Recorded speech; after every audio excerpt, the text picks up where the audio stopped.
Hi everyone, it's Dakota. Come along with me as today we cook a roast chicken dinner with food bank supplies.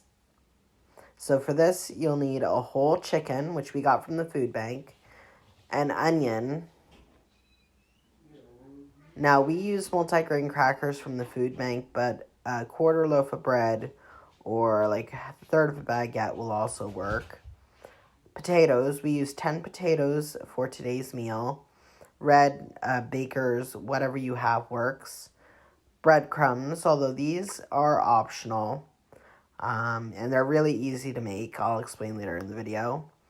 Garlic, powdered garlic, fresh garlic, minced garlic, it all works.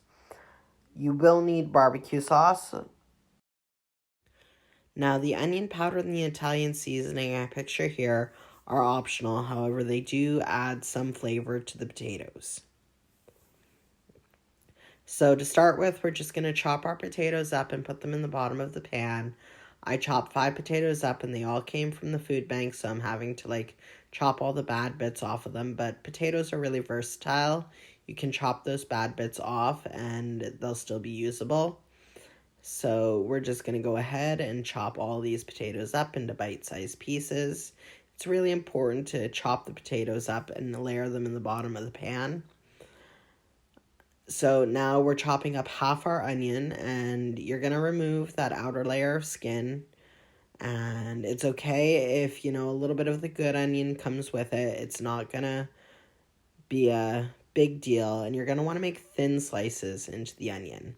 And this is really important because it's a way to mince the onion that's really easy and really safe.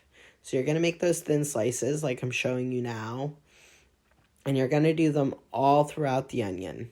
Be careful of your thumb. I'm actually using very poor knife handling skills here.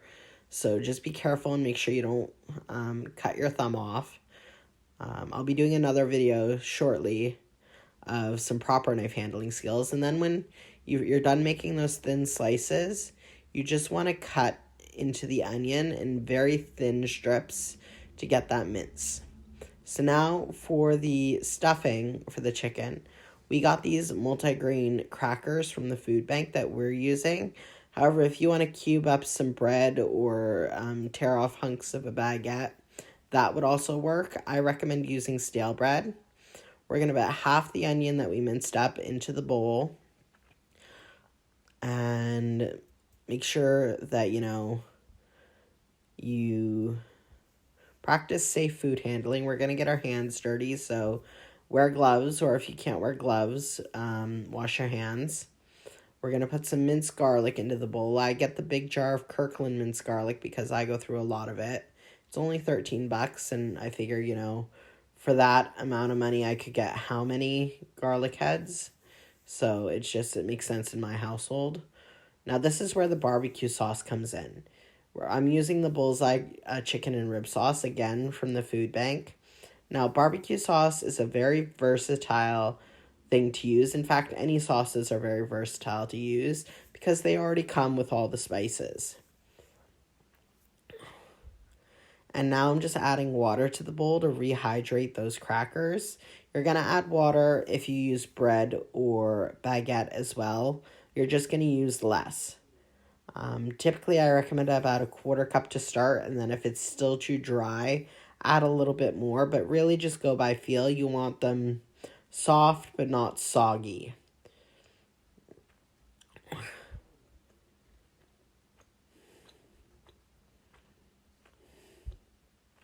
And here we go again, just crunching it all up, making sure all that water's absorbed.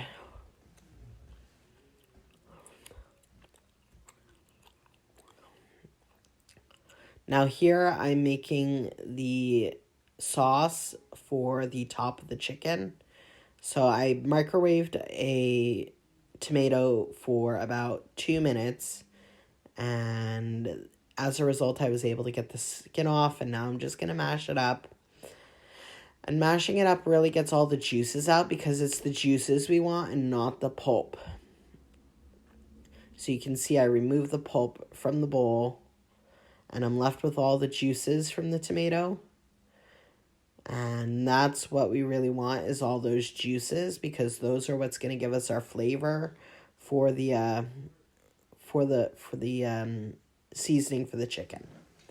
So now I'm adding about 1/4 of the onion to the bowl, more minced garlic, and I'm adding extra minced garlic this time because garlic is always good with chicken, and some of the barbecue sauce.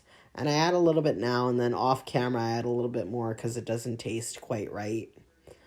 But just mix it together, and then once you get it to taste the way you want it to, set it aside. At this point, if there are any other spices you want to add to the rub for the chicken, you can do that. And I don't put that spoon in my mouth. I literally let the rub drizzle into my mouth. That way it prevents cross-contamination. So here I'm stuffing the chicken with the stuffing. Don't be afraid to get your hand up into the cavity to get the stuffing all the way up there.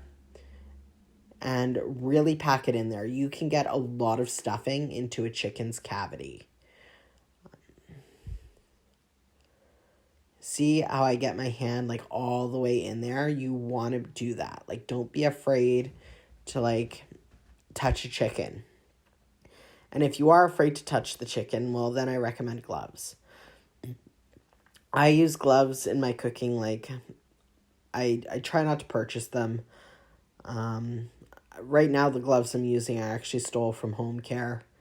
But, like, gloves are cheap enough to buy if you're afraid of touching raw chicken.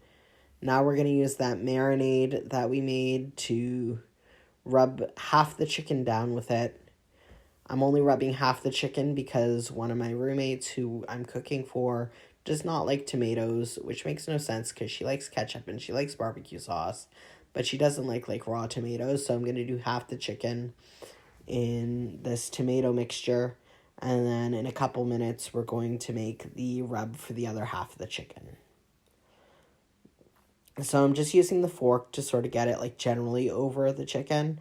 And then in a moment, you'll see I'll go in there with my hand and I'll get the underside of the chicken with the rub. And there's some left over.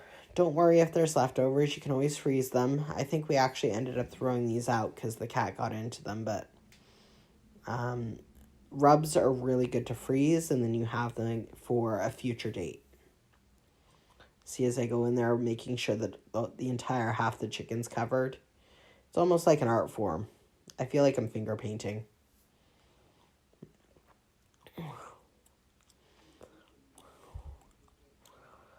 All right. And I've removed my gloves because I touched the chicken. And now we're making the rub for the other half of the chicken. So I've got the rest of the onion in that bowl that we had the stuffing in. I'm adding a healthy dose of garlic. And we're going to add some barbecue sauce. And here's where your onion powder comes in. Now, onion powder in this step is optional. You don't have to use it. I add it just because I like the extra kick that it brings. And here's our barbecue sauce. We're going to add a healthy amount of barbecue sauce to the bowl. And then we're just going to mix it all together with our hands. You'll see I put gloves on to do this because it can get quite messy. And then we'll use the same gloves on the chicken. And once the chicken's been fully rubbed up, then we will remove those gloves and put the chicken in the oven. But let's just see how this looks once the rub is all mixed up.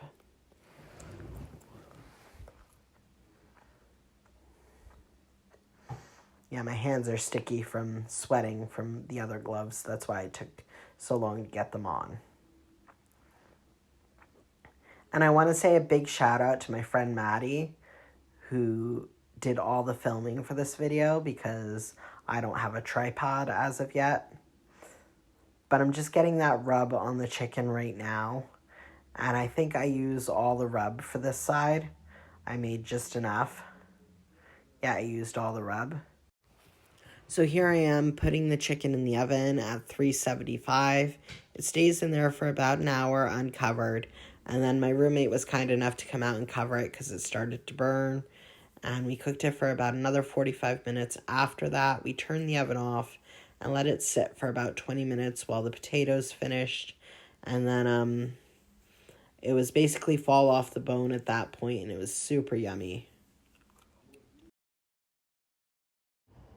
So this is what the meal looks like all put together. Unfortunately, I didn't get an image of it coming straight out of the oven because my roommates were too hungry. This is a plate of it. We had homemade garlic bread with homemade baguette and the potatoes with Italian seasoning, garlic, onion powder, baked in the oven with breadcrumbs on top. We had the stuffing and we had the chicken. And of course, we had to have a friend over, and this meal was friend approved. So now, total cost for this meal. The breadcrumbs were 70 cents, the onion was 94 cents, the garlic was 13 cents, the Italian seasoning was 30 cents, the onion powder was 7 cents, and this brings us to a grand total of $2.14. Everything else used in this meal came from the food bank. Food banks are a godsend. Thanks for cooking this roast chicken with me. If you want to see more, like, subscribe, and leave a comment down below.